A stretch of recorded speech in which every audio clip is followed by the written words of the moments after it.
പുരുഷ മേധാവിത്വം നിലനിൽക്കുന്ന വിപണിയിലേക്ക് തങ്ങളുടെ തനതുൽപ്പന്നങ്ങളുമായി എത്തിയ സ്ത്രീകളാണിവർ.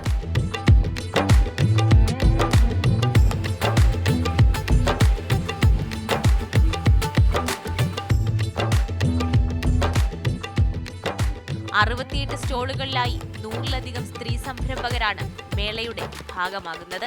വിപണനത്തിനൊരിടം എന്നതിനപ്പുറത്തേക്ക് എസ്കലേറായി ഇവർക്ക് പുതിയ സാധ്യതകളുടെ വാതായനമാണ് തുറന്നു നൽകിയത്. ആരുടെ അടുത്ത് ചെന്നാൽ കിട്ടും, അല്ലെങ്കിൽ അവർക്ക് ആവശ്യമുള്ള ഉൽപ്പന്നം.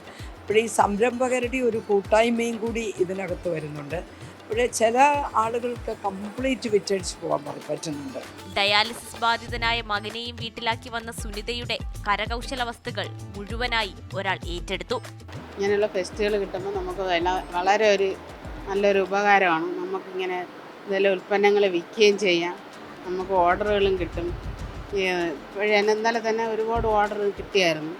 മറ്റേ സ്ഥിരം ഓർഡർ, അവർ സ്ഥിരമായിട്ട് ഉൽപ്പന്നങ്ങൾ എടുക്കാന്ന് പറഞ്ഞിട്ടുണ്ട്. വിസ തട്ടിപ്പിനിരയായി മാസങ്ങളോളം സൗദിയിൽ കഴിഞ്ഞ് ആടുജീവിതവും താണ്ടി വന്ന ശോശാമ്മച്ചിക്കുമുണ്ട് പുതിയ സാധ്യതകളുടെ പ്രതീക്ഷ.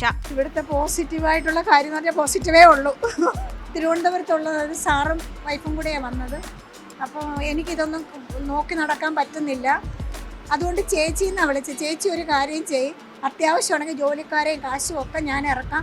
ചേച്ചി ഒരു സൂപ്പർവൈസറായിട്ട് ഇവിടെ നിൽക്കാനായിട്ട് ഒരു ഓഫർ വന്നിട്ടുണ്ട്. ശാക്തീകരണത്തിലേക്ക്, ആനന്ദത്തിലേക്ക്, പാതി ആകാശത്തിലേക്ക്.